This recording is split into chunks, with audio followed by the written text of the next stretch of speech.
was like, I think I was going through a severe depression. Like 2 months, didn't do anything. And I also tried applying for work and nobody was hiring me. And I think it was actually because I was sending out bad energy. The next thing you know, I remember that the only thing that would give me happiness, or when I was younger, because I had a very difficult childhood, was writing. So I went down to writing and I started writing my these thoughts, through whatever, everything that I was going through, and just I wrote about the attitude of an entrepreneur, a business person, whatever, or as a human being in general. And as I continued writing, I started feeling much better and everything, and I felt like I was doing something, because especially as a man, you cannot just sit there doing nothing. I don't know, so for me, I'm also super ambitious. Next thing you know, 8 months later, when I think I came to my senses and I came to accepting the fact that, I could be completely unemployed or whatever, I get a call and I got a job offer. I was like, oh. Now, anyway, I did get it and I accepted it and I went and I worked in Abu Dhabi tourism at the time.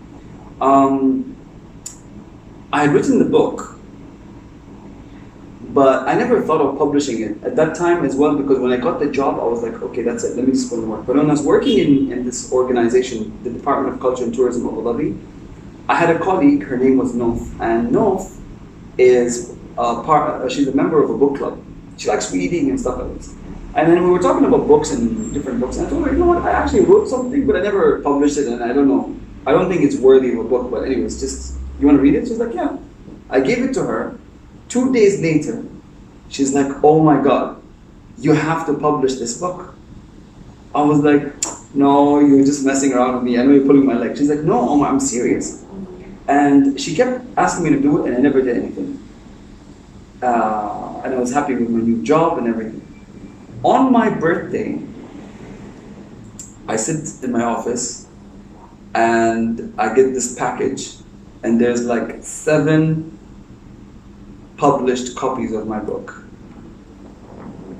Wow, that's amazing. Yeah. So your friend had taken your book away. She'd got it edited. Yeah. And that's all that is the really hard work as well. That's what I'm finding with my book. She actually gave it. We had a colleague as well. She used to work at the Times. Her name is Barbara Saunders. She's awesome. She's a Geordie. So she edited the book, and then next thing you know, and I saw it, and I couldn't stop crying. I couldn't believe it. Like, I saw the book like edited and like a proper, but it wasn't. So she self-published, but she didn't go to a publisher. So then she's like, now can you please take it and give it to a publisher? Mm-hmm. So I did it. And you did that? Yeah, and she's just a friend, like just like that. I was like, I guess it was probably easier doing it that way. Once you've actually got the book, and you take it to the publisher so they can physically see it, rather than having the concept and the idea. Yeah. Because before that, it was just a Word document. But the way, whoever's seen the book, it's like colorful, and it's like it's got all those images, and and she got the design, and she did everything. This is why I always say women are incredible. I swear to God, this is why I always say this: women, they either make or break a man. And if seriously, I think any guy who's ever been successful, it's either his mom, wife, girlfriend, friend. It has to be a woman, mistress. I don't care, but there's always a woman behind the man's success all the time. I do agree with that, but I think equally it's because we're not ambitious ourselves. Because we don't. I think for a lot of guys, we don't do things ourselves. Like, we're very okay. Because I think for guys, we don't see the potential in us as much as the women see the potential in us.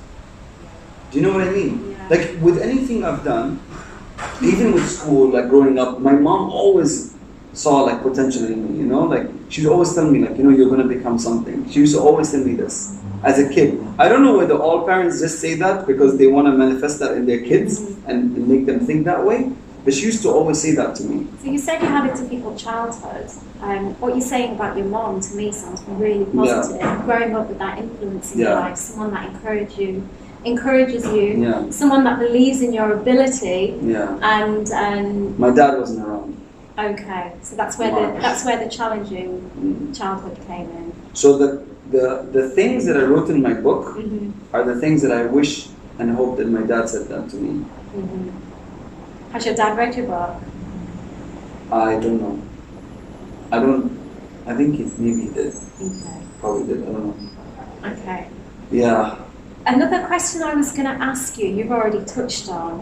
When I first met you, what struck me about you was your positive persona and your energy. Where does that come from? You know, it's a good question. I think, you know, I understand for some people, like, they look at you and they judge you like based on your age, and they just think, oh, you're just like, you know, I smile a lot because I'm telling you, I have been through hell and came back, you know. One of the most difficult experiences of my entire life is a health situation that I had. So when I was 21, I had a massive surgery. So my back right now is full of metal plates. I had tuberculosis in my spine. Okay. And when I got tuberculosis, I don't know if you know this, but it's the third world's deadliest virus. First is HIV, second is malaria, third is TB.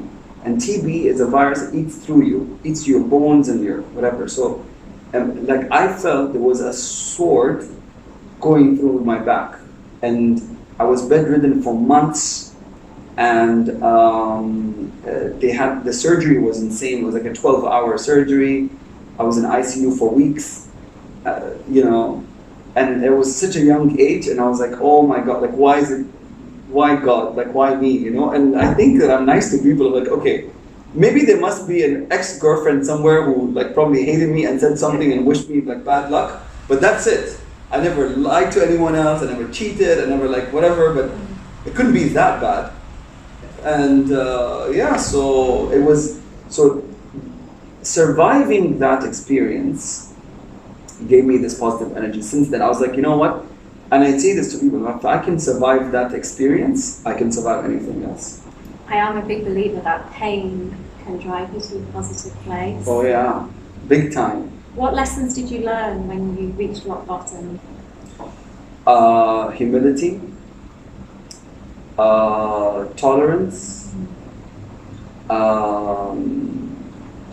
perseverance,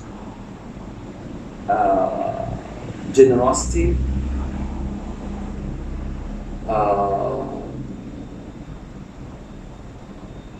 several things around, you know, everything. And you know, like, everybody needs help. Like, somebody needs help in something. Some people need financial help around us. Some people need like moral help around us or whatever. Like, I understand that there's some people that want to go like do a trip in Africa and God knows what. But you know what? Charity begins at home. There are so many people around us here that are really like struggling. I'm telling you, there are so many people that I know that till now can't find a job. Grown-up men that I had a call just before I came here. This is a grown-up man who literally had to send his family back home, and he had a really big position in one of the biggest companies in the UAE.